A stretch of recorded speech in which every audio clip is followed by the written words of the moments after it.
Aperture.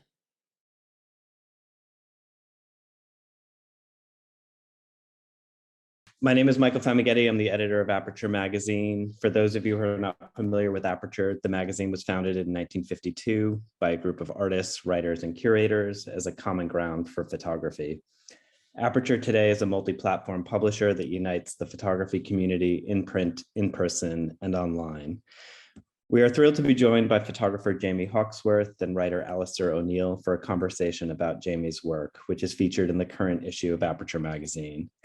Jamie is an acclaimed photographer working across documentary and fashion, whose work has been published widely in Vogue, Love, The New York Times, among many other publications. And last year, he published an incredible book called The British Isles with Mac Books. He has had solo exhibitions at the Hawkesworth Wakefield, Red Hook Labs, Brooklyn, and the House Marseille in Amsterdam. Alistair O'Neill is a writer and curator and professor of fashion history and theory at Central St. Martin's, and we are very lucky to have him as a regular contributor to Aperture.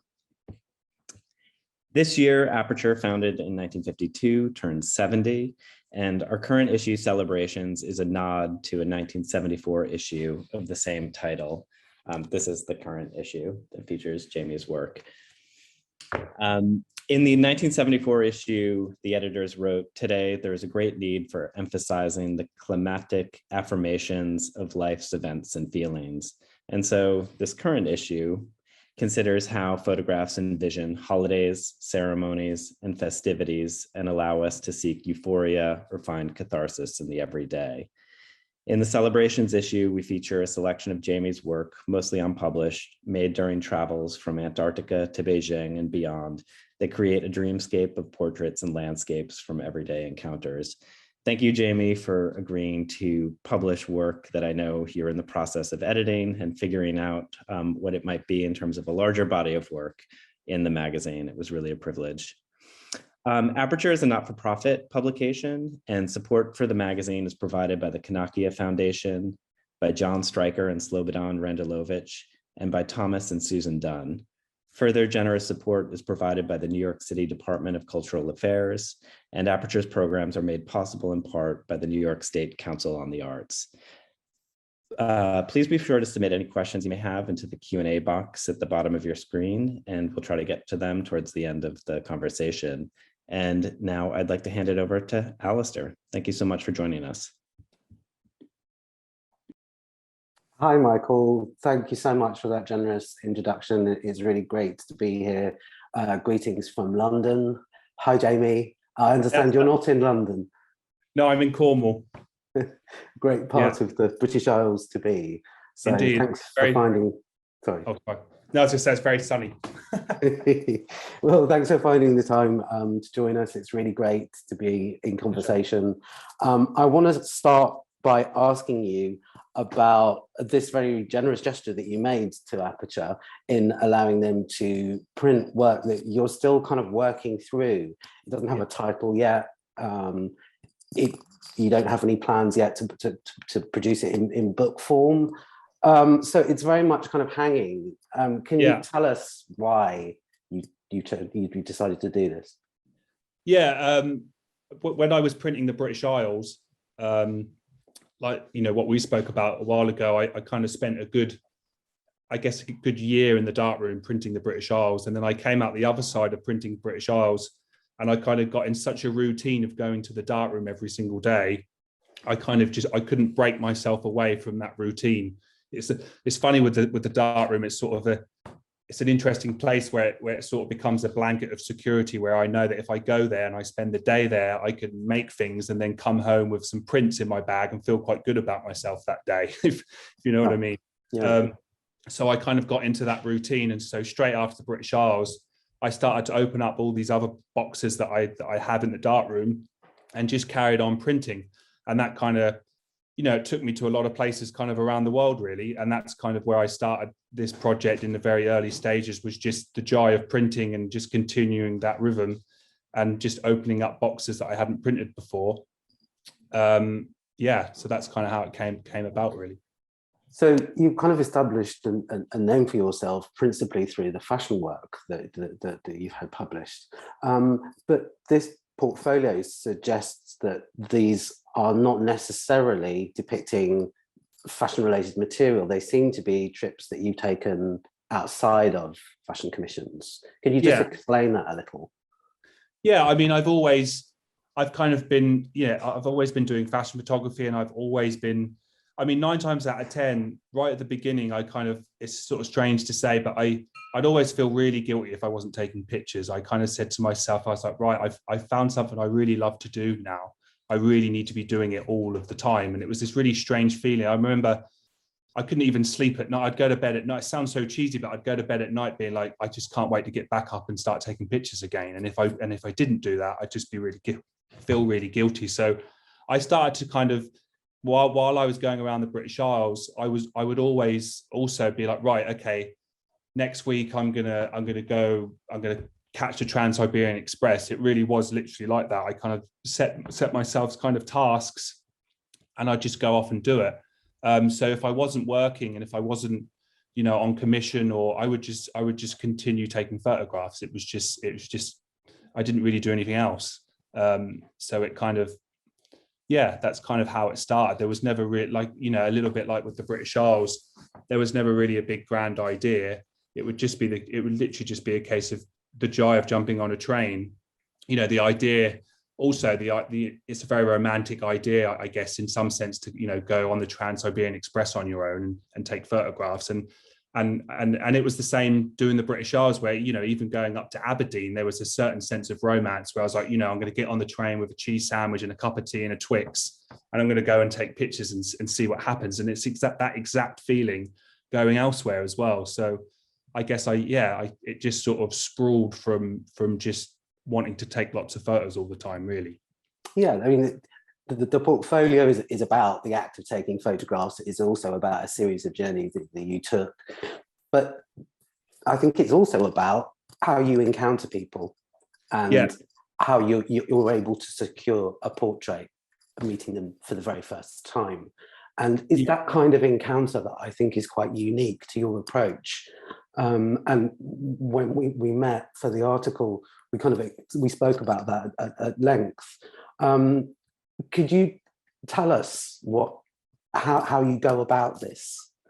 Yeah, I mean, it kind of started when I started taking photographs. When I switched course, I came quite late to photography, and I'd quickly realized that if I just leave my front door and go up to people and ask to take their portrait, I'm going to learn quite a lot quite quickly. That I was a sort of type of kid where, and I still am, where I'd have to practice what I'm going to say before I call somebody. So I was always really, really nervous. So kind of, I knew that if I just kept approaching people, I'd get a little bit more relaxed. I'd become a little bit more confident. I'd know how to talk to a stranger. So I just sort of kept doing it, and it brought so much sort of joy that I could just talk to a stranger for no real reason apart from, I have this camera in my hand, and that's given us a connection. So I kind of really enjoyed it. So I just kept doing it. And then I went on to do the Preston bus station project, where obviously being in a place and being surrounded by people, that became even more magnified. And the idea of having this kind of fleeting relationship with someone became even more meaningful. So I just kept doing it, really. And then I also found that, particularly from when I did the project in the bus station, that if I just watch people and just be observant, then there's endless possibilities out there. There's like literally stuff everywhere I look. So that's kind of how it started. And I guess that was I used that as a sort of driving factor to go to places by myself, and travel, not really knowing what the hell I'm doing there, and just use people to kind of push me along the journey, so to speak. So I'd meet someone, I'd have a chat, I'd take their portrait, and that would lead me to the next person. And before I knew it, I'd explored a place, and without really having an idea. I think the joy of being observant and talking to strangers is that you don't need an idea. It's just people. They're there. So I always found that really alluring, I suppose, if that's the right word. I mean, to look through lots of the images, and we'll show some in a moment, you as a viewer, you get caught up in the kind of rhythm of the everyday. And I'm sure that is probably a kind of motivating force in terms of you engaging with the subject. They don't feel formal portraits. You don't get a sense that they're presenting their best side to you. Yeah. Another thing. Sorry, go ahead. No, sorry. All I was going to say was, it's funny because the camera that I used for a lot of, I also use a Pentax, but for a lot of the time I used an RB. I think we spoke about this, but the RB67 on a tripod, and it's this sort of weird camera that it has a formality to it. So you know the camera's on a tripod. It feels quite professional, but then there's sort of like this kind of, you can kind of use it quite quickly somehow. And I found that it was this sort of wonderful balance between it. The camera seemed to be an object that people opened up to a little bit, because I think it was because it looks kind of professional, and because it's on a tripod, and I'm not covering my face with like a Pentax all the time, that it seems to kind of, and I just found very early on that people really responded to that camera. So it became a massive part of the way that I would work and the way that I would travel. And I remember one trip I did, I stuffed my pants and socks underneath my camera in a camera bag, and then just had my tripod, and that was all I took with me on this one trip.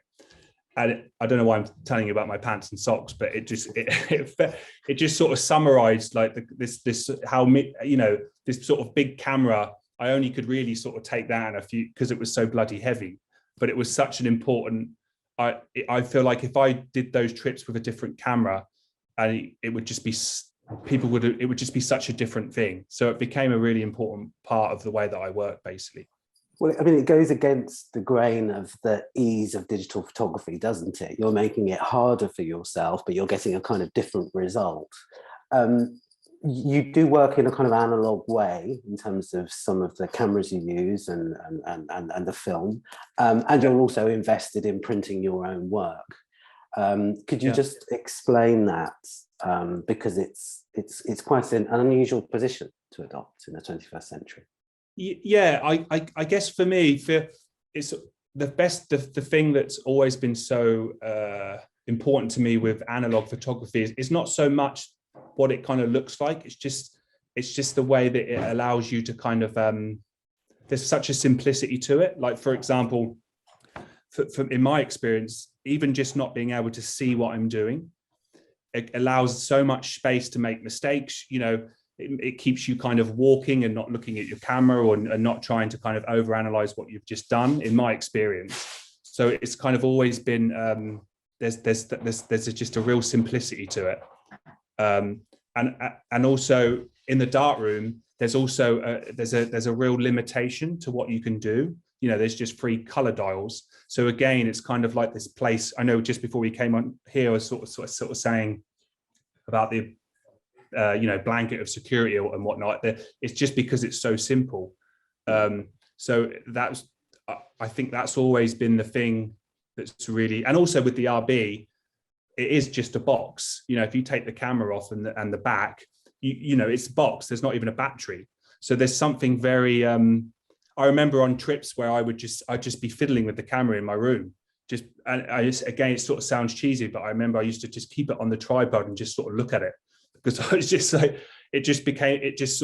I couldn't quite believe that I'd sort of found this thing that I can use that's that simple, and it's allowing me to talk to people, it's allowing me to travel, it's just giving me this grand excuse, and it's just so simple.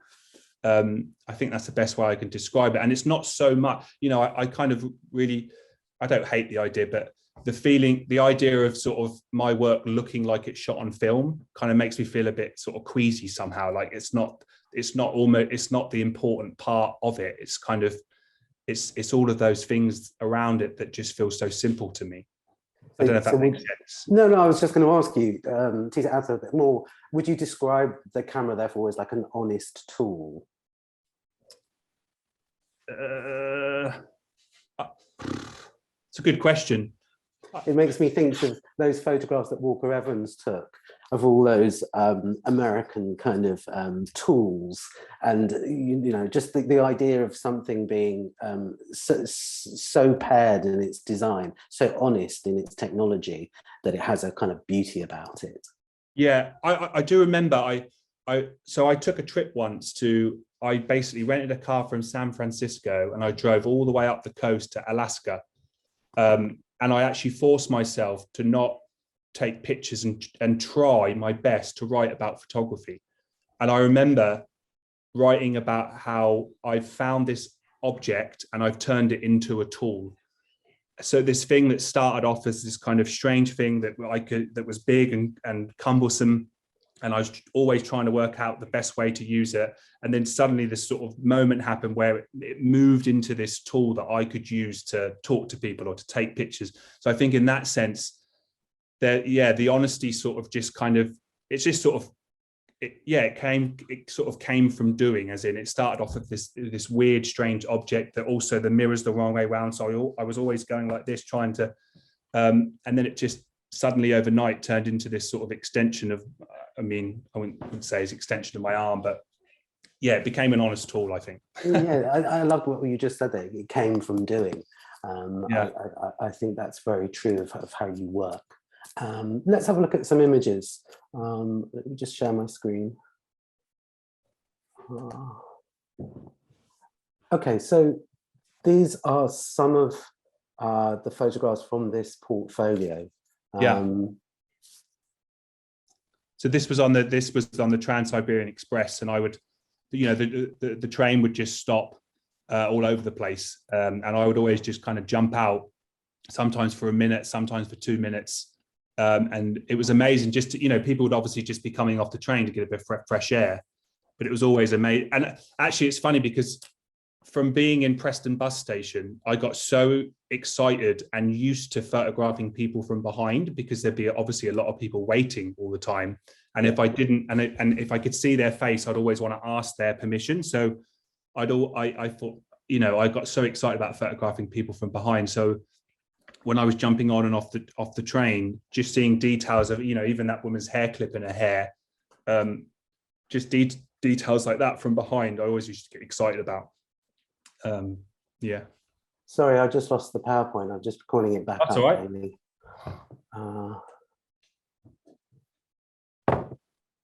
Okay. There we go. Okay.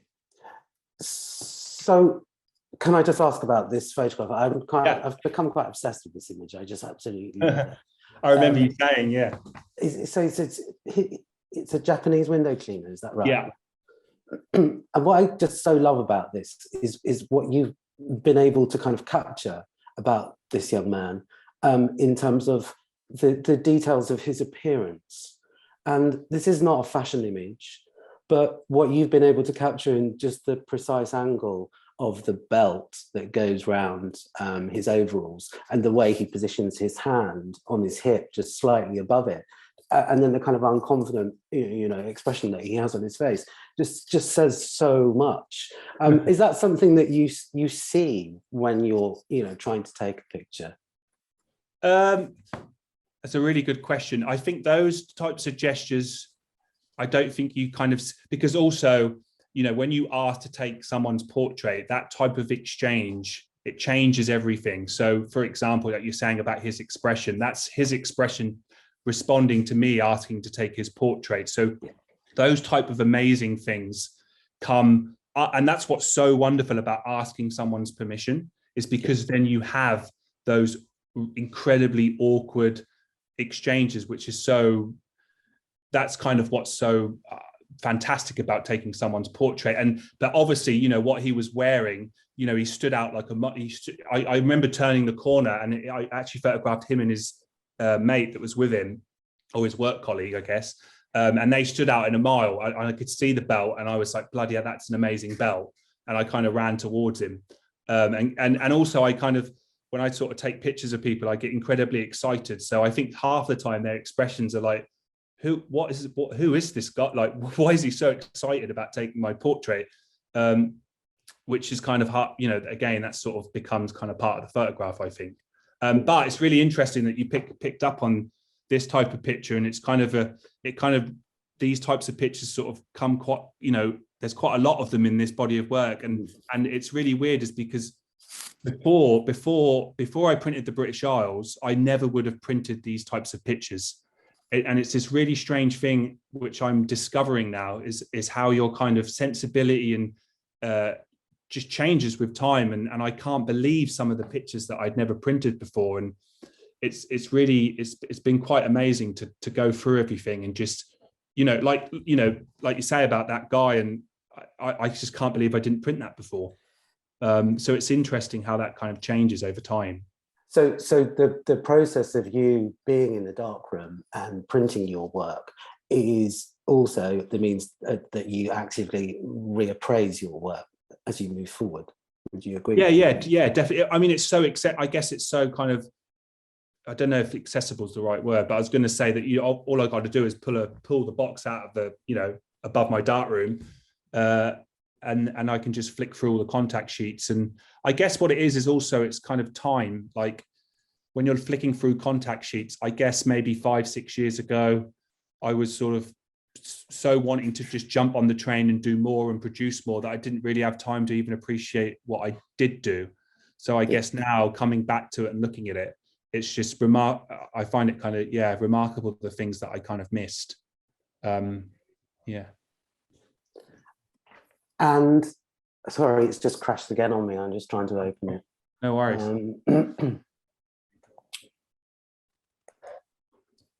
I'm terrible at that. If I had to show a PDF, I think it probably would have crashed. So let's see if we can go forward. Yes, seems to be okay.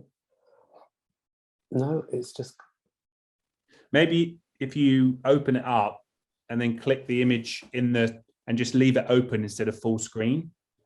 Okay, let's try that.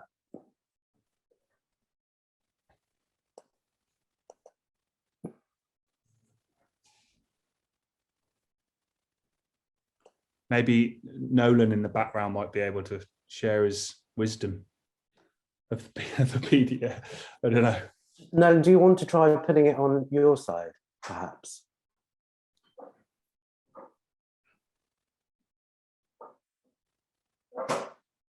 Okay. Let me know if you guys can see from here. Yeah, that's great. So let me see if I can move this forward. Can you move it on to the next one, Nolan? Yeah, carry on. And again. And again. What I like to get to, I think it's the next one. Yeah, it's this particular image which I opened the article with, which was taken on the Trans-Siberian Express. Is that right, Jamie? Yeah. And it's just a kind of magical moment that must have just been there for a second or so. Yeah. Were you waiting for it? No. So I was going up and down my, I guess you call it a tram, and there's so many the families that were taking long trips, and I actually in my tram I actually sat next to a policeman that had been shot in the arm, and he was traveling back from Moscow with his mum after having it stitched up, and I couldn't believe it. And I was having a chat to him, and then there was his mum, and then there was two women on the other side. So I actually took their pictures as well. But I was like, oh, okay, I'll ask other people if I can come into their tram and take their portrait. And I remember walking into this family, and I asked to take their portrait, and they were all kind of playing chess. And then this kid sort of jumped up and then swung back down. And it's just sort of one of those moments where, I just couldn't, it was just in the moment, it was just like, bloody hell, I hope I get this in focus. And and then when I came back, and again, this is the weirdest thing, when I looked at this picture in the contact sheets, when I came back, I didn't even print it. Right. So, because I guess it was, and I remember I had to put a 50mm lens on my RB. And I remember at the time, I'd only ever used the 127mm lens. I'd never Sure. ever put for some reason, I don't know why, I was like, okay, I better bring a wide angle lens with me. I don't know why I thought that. So I put this lens on that I'd never even used before. And then that happened. Yeah, it was brilliant, really. And how did the people see you? Did they see you as a fellow traveller, or did they see you as having a different kind of status? To be honest, I don't know. I think, to be honest, I guess it was probably a bit weird that I was going around asking to take people's portraits for them, but everybody seemed extremely. I mean, that sort of picture says it all, where, you know, they just carried on playing chess while I was there with a massive camera and a tripod in their doorway.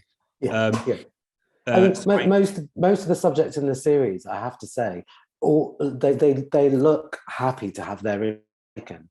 Were there times when people simply didn't want to have their portrait taken? Yeah, all the time there'd be people that would say no, and I wouldn't be able to take their picture, which is always, in the moment, it's kind of inside, I'm like upset that I can't take this person's portrait, but that's just the part of asking people, is that some people are going to say yes and some people are going to say no. I remember I was walking further on in the train, and the security guard sort of said, "Oh, you can't take any more pictures," so I had to stop. So there's sort of always moments like that. Yeah. And it paints a portrait of humanity.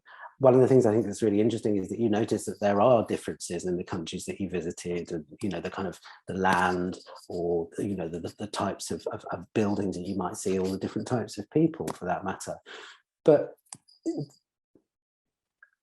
as much as there are these differences, there's this overwhelming sense of similarity at play. And the project makes the world seem a much smaller and kind of friendlier place, almost. Is that something that you're consciously aware of when you're taking photographs? No. It's a good question. I don't think so. I guess in reality, when you're in a place and you're sort of alone and you're walking around, if I'm really honest, there's kind of strange things that sort of enter my head when I'm taking pictures by myself. And I think sometimes I remember a few times where I can't even remember where I was, but I'd sort of compare myself to, I'd start thinking about Walker Evans, or I'd start thinking about, I wonder, I don't know, even I'm trying to sort of articulate,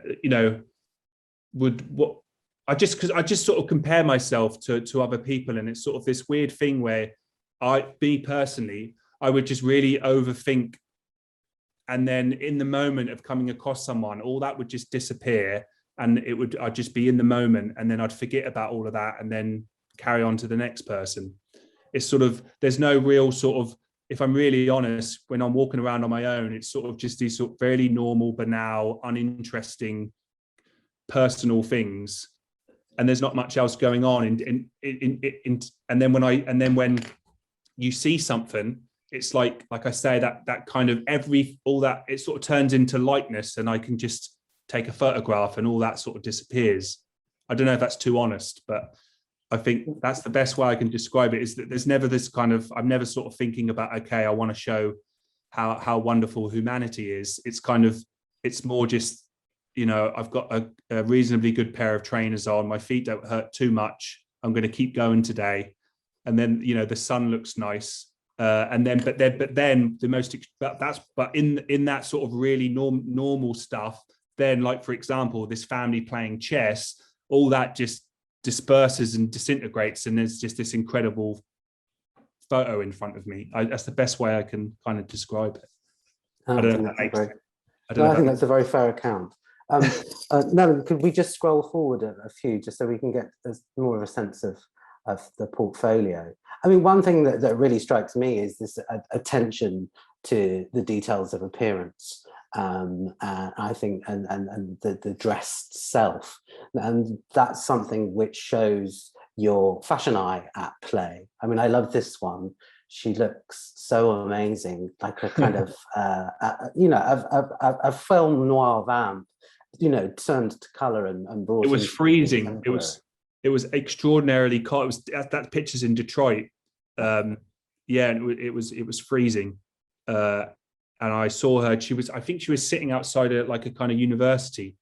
And I remember seeing her hat, thinking bloody hell, and the color of her lips, and everything. So I went up and asked to take her picture, and she said yes. So do you think that there is a fashion eye at play in this work? Do you think it's something that you can't escape? Yeah, definitely. I mean, fashion is sort of one of those, we're all wearing clothes, so it's kind of, it's the sort of, it's a normal, yeah. And I guess sort of that heightened awareness of, I do really think more so than actually being a fashion photographer, and I hate to sort of repeat myself, but when I was in Preston bus station, the things that people wore just somehow became like, for example, there's one picture where I took a picture of a guy's jumper and he has his glasses tucked into his jumper, and you can see like how, like sort of the way that the zip is threaded, and all those types of details just became magnified, and it just became a blueprint to how I then saw afterwards. Like I just started to get fascinated by the collar of someone's t-shirt or their shorts, or like a rip, like a hole in someone's jumper. I sort of could see from a mile off, just from, I guess, from being so excited about it in the bus station.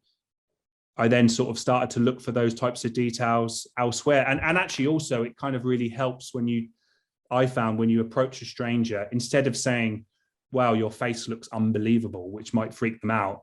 If they've got like that woman's, yeah, that's a perfect example, that woman's shoe. I was like, I love your tomatoes on your sandal. Can I take a picture? Obviously with that. But yeah, it sort of became this great excuse to speak to someone, because it kind of put them at ease if I could say something about their clothes as opposed to their face. Yes. Yeah, and that one's that's obviously, this particular moment it's probably one of my favorite pictures I've taken, just simply because the way her gesture is and the connotation of that. But that just happened. And I think, if I'm really honest, I don't think I would have even seen those feet if I hadn't done that Preston bus station project. Just because I wouldn't even been aware, I wouldn't even looked at her feet. But maybe I would have, but it's just those types of gestures which became incredibly exciting. And obviously what she's wearing, but yeah. Yeah, what I love about this image is her incredibly well turned out appearance. That she's at her smartest for a trip of some kind. Yet she also knows that there's a lightness about life too, and I think it's so incredibly charming as an image. It says so much, I find. You can't make. That's what's so wonderful about walking around, is that you just can't make stuff. You can't make it up. And yeah, and that's what I found from just traveling around, is that those types of things and the connotation of that, there's no need to over contextualize it or over talk about it. It's all there in the shoe.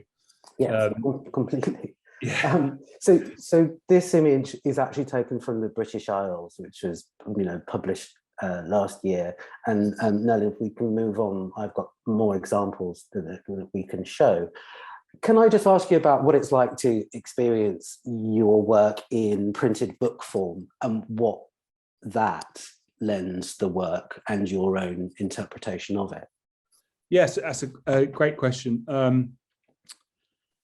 Yeah, it's funny because on one level, obviously printing so much in the darkroom, when you put the print up on the wall and you see it straight out of the print, you see it straight from the enlargers, it goes through all the process and you stick it on there and you sort of see it like that. And then obviously you have to do your best to translate that feeling into the book. So obviously printing becomes like a massive part of the book object. And I must say, for this particular book, Michael, they did an amazing, we found an amazing, they have an amazing printer, and it really worked. And it's always been really difficult to kind of translate that kind of warmth, I guess, into book form.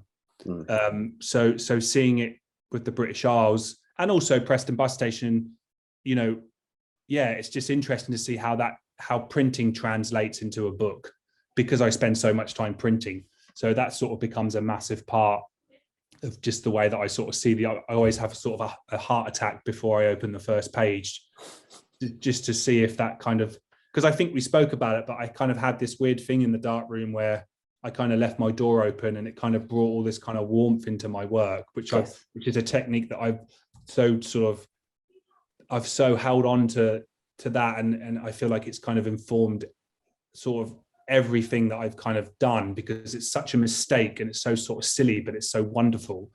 So when I look in the book, yeah, I'm basically looking to see if if that printing technique is translated in the right way, I suppose. I was really taken when we had that conversation where you described, you know, an image in terms of its warmth, not just in terms of its spirit or emotion, but the sense of its coloration. And I think your work is about trying to kind of fuse those things together through a set of singular images. I mean, I think this is a really good example of that, as is this. Yeah, it's funny because I went where that seat is taken. It was in Hastings, and I went back the other day to try out this camera that I got, and going back there, they'd actually removed the bench, so the bench no longer exists, and there's just these two holes in the concrete, which is kind of amazing in itself. But yeah, and just seeing that image, because I've looked at it so much, and then going back and it be even on a sunny day, it's obviously it's nowhere near as warm as that photograph. So it's really funny to kind of see how much that kind of printing technique, I suppose, changes the way that the image feels. And that was always a really conscious thing on my part, was that I wanted the image to feel as kind of a celebration, I suppose, as opposed to anything else. So I kind of I got really into this technique of warming everything up. And even, you know, the picture, the family in the train wasn't that warm in reality. You know, it's a cold train. So it's kind of, I'm always really conscious that I kind of want to feel very sensitive and very sort of respectful of who I'm photographing somehow. And it's somehow this sort of mistake that I made in the dark room, it kind of made sense. Yeah. But I don't think you're scrambling it. I still think, you know, it looks like a warm afternoon in that image of that bench by the sea, but it's still a British weather day, as it were. Yeah. You're still, you know, being honourable to that idea of climate in the different places that you visit.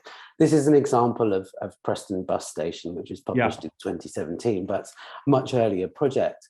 The reason why I want to show these is that these are examples of that project that have been collected by the Victorian Art Museum for their collection of photographs, which is one of the most important, you know, and largest in the world.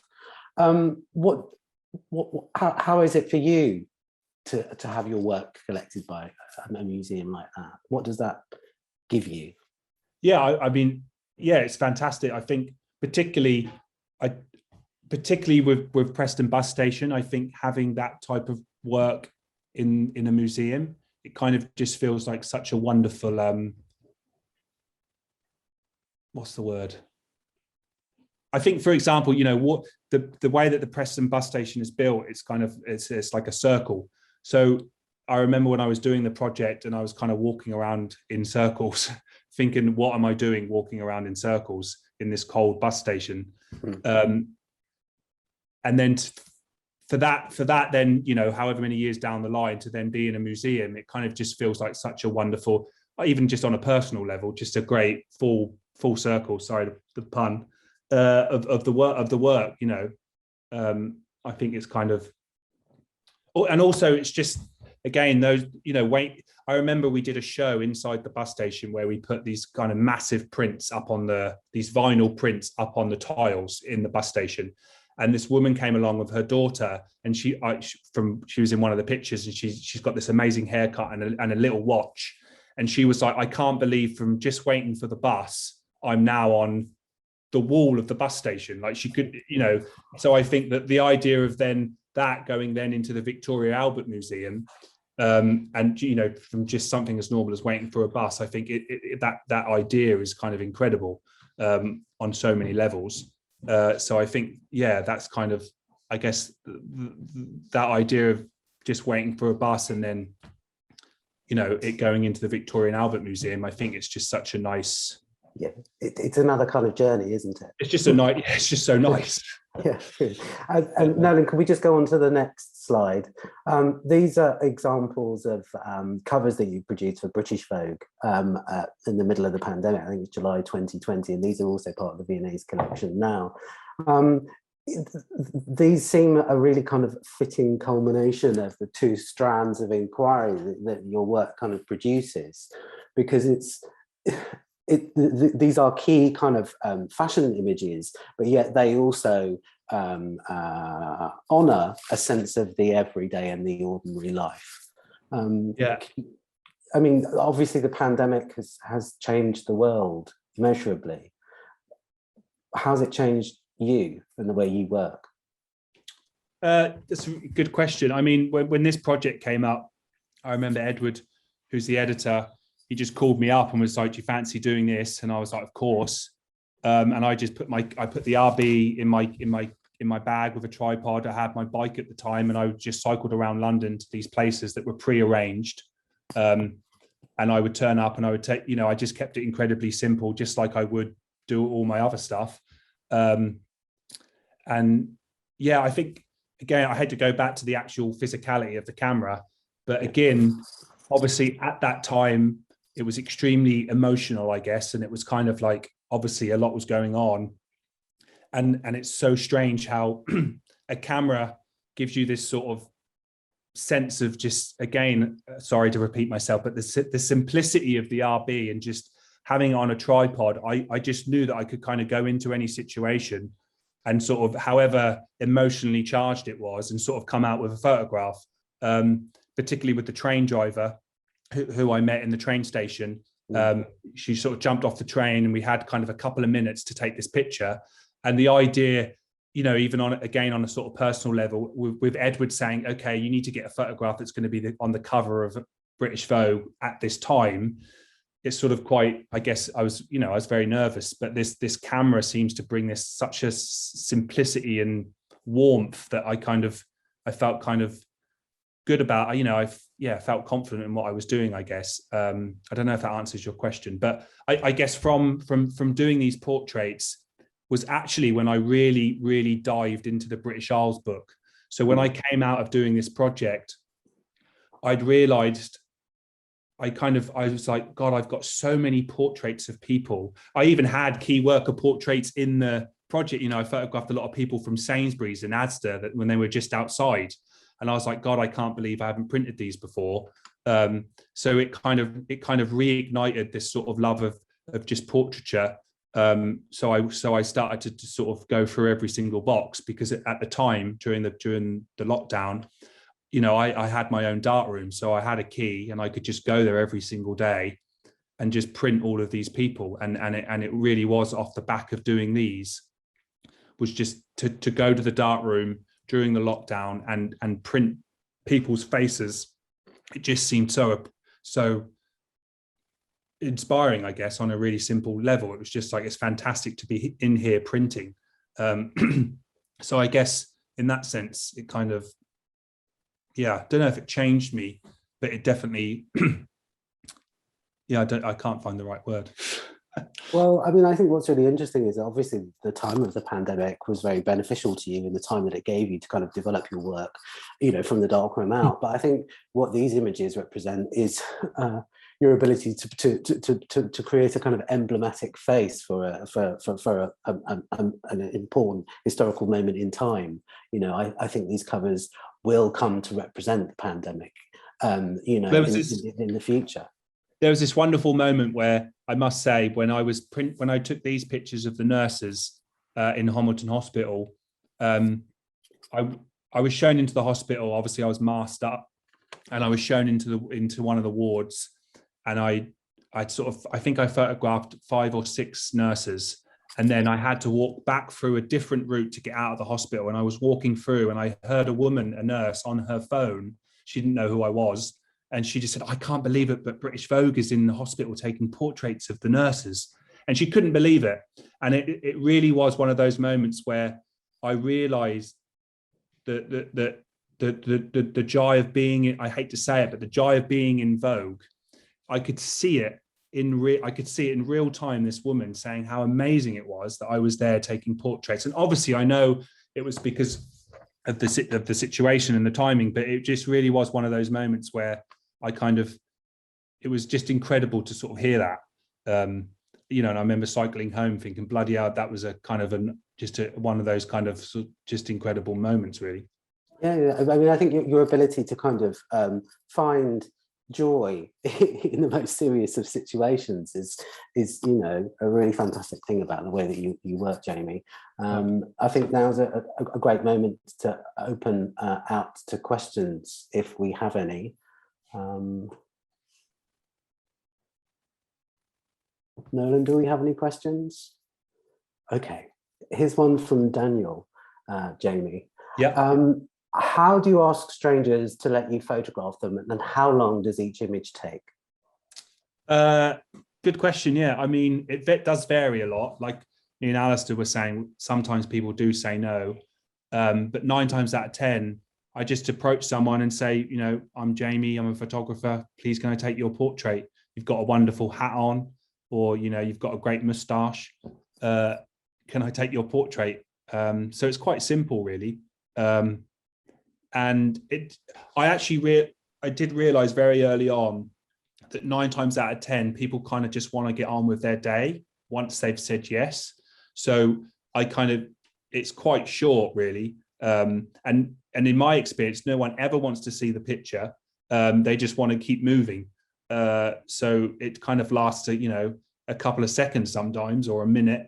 I don't take a lot of photographs. I normally take maybe 1 or 2 frames, depending on the person, because I kind of, over time, you can really gauge people's body language if they want to allow you to take another picture, or sometimes people do want to have a chat sometimes. And I've sat and talked to someone for 10 minutes, just about stuff. But normally, yeah, I found that people kind of just want to get on with their day. But I think the key is just asking permission, and then it's sort of going from there, really. Yeah. Great.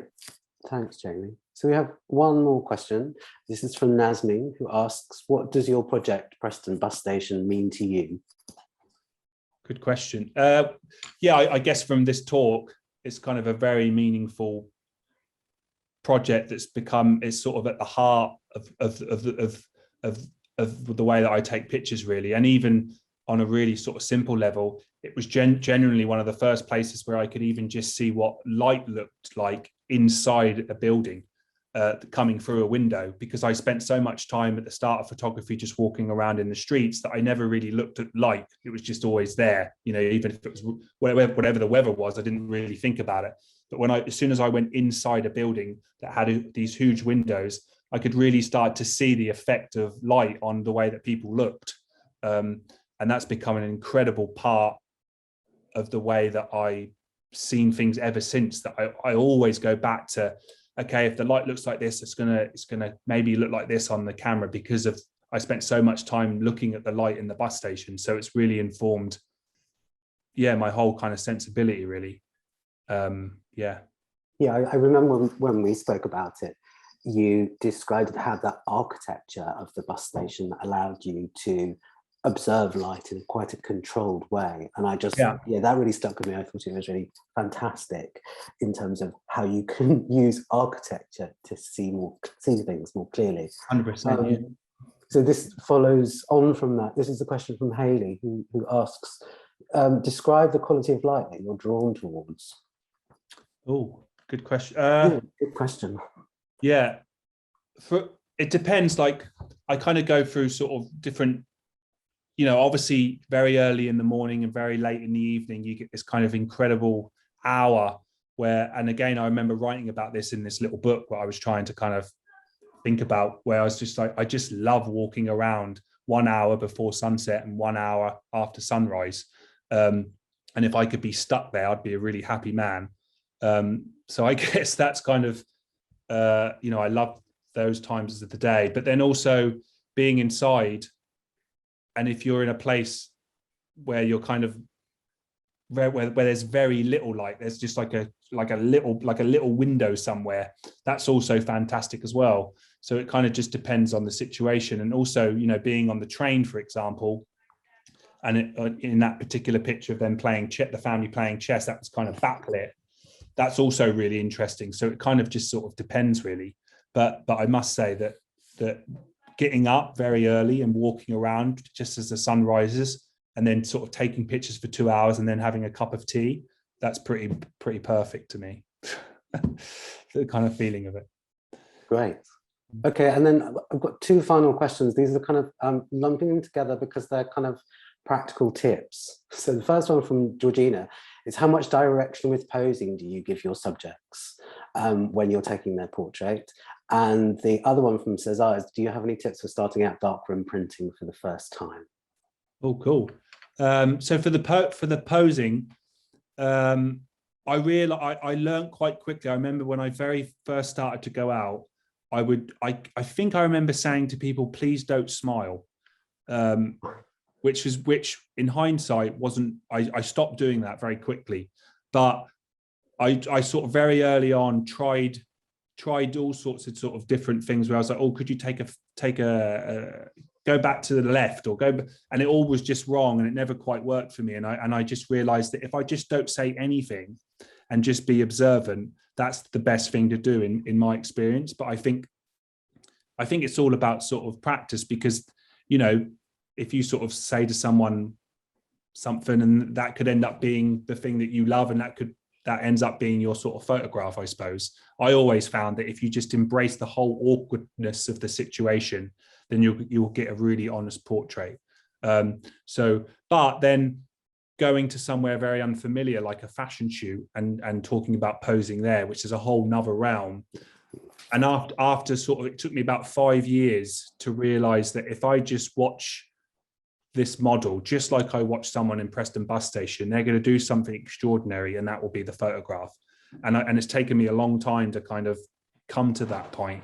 But I've found that if you just watch people, they'll always do gestures that are you know, that you can't make up, which is part of the charm, I think. And then the darkroom, I forgot the question. Was it advice on how to printing? Yeah, just in terms of any tips for starting out. Yeah, I mean, to be honest, the best tip I can give is find a darkroom. This is a terrible tip. No, all I meant by that was I found that. Hold on, let me just. So basically, what I was going to say to begin with was the best tip to print is just print a lot. So try and find a darkroom that you can build a relationship with, like I did with Rapid Eye, that allowed me to come in there every hour of the day to print, because I think it's one of those crafts that to begin with, it's like, this makes no sense. It's like, how up, down, yellow, magenta, like what this doesn't mean, this is a nightmare.